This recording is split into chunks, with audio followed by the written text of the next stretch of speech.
కోసము 3 గ్లాసులు వాటర్ పోసుకున్నాను అనమాట. బాగా మరిగాయి. ఇప్పుడు రాగి పిండి కలుపుకొని, ఇది గ్లాసుడు రాగి పిండి అనమాట. ఈ నీళ్ళు మరుగుతున్నాయి కదా, మరుగు నీళ్ళలోన ఈ పిండి వేసేసుకోవాలి. ఇట్లా వేసుకోవాలన్నమాట. వేసుకున్న తర్వాత ఉడుకుతూ ఉంటుంది కదా,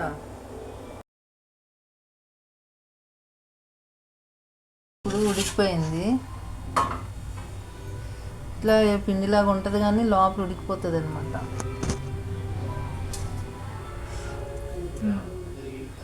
దీంట్లో వాటర్ ఉన్నది కదా, ఈ వాటర్ కొంచెం తీసేసుకోవాలి.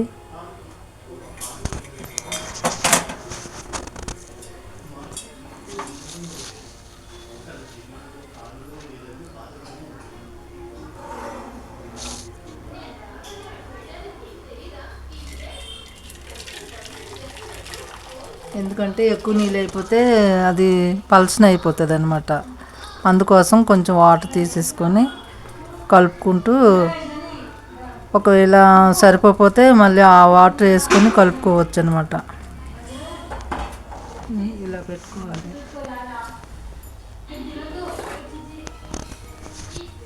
ఒక కర్ర ఉంటుంది, ఇలా పాకం తీసుకునే కర్ర, దాంతో కలుపుకుంటే బాగుంటుంది. మా ఇంట్లో లేదు, దీంతో కలుపుతున్నా.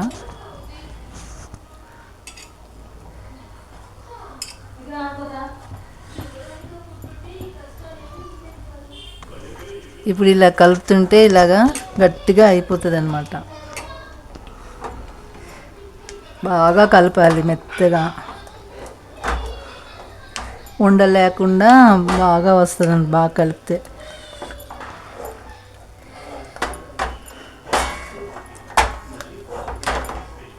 చూడండి ఎంత గట్టిగా అయింది. ఇట్లా గట్టిగా అంటుకున్నట్టు ముద్దలాగా వస్తుంది అన్నమాట. చూడండి ఇట్లా ఉంది, ముద్దలాగా అయింది కదా.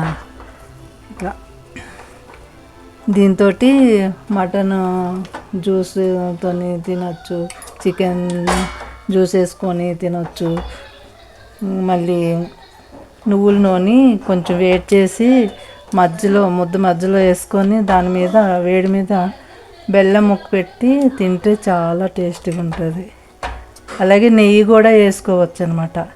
నెయ్యి వేసుకున్న చాలా బాగుంటుంది, ఆరోగ్యంకి మంచిగా ఉంటుంది.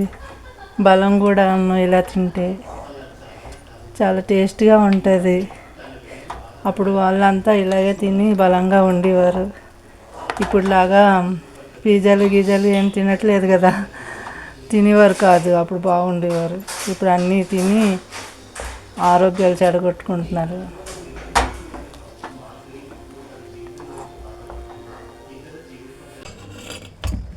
తోప ఉంది, ఎంత గట్టిగా ఉంటుంది తోప అంటే.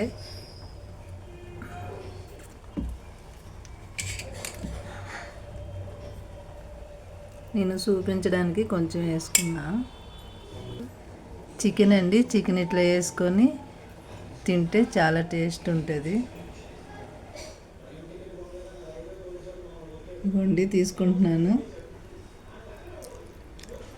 టేస్ట్ ఎలా ఉందో చూద్దామని. చాలా టేస్ట్ కమ్మగా ఉందండి. మీరు ఒకసారి ఇలా చేసుకొని తిని చూడండి ఎంత బాగుంటుందో. ఈ వీడియో నచ్చితే ఒక లైక్ అండ్ సబ్స్క్రైబ్ చేయండి, అలాగే షేర్ చేయండి.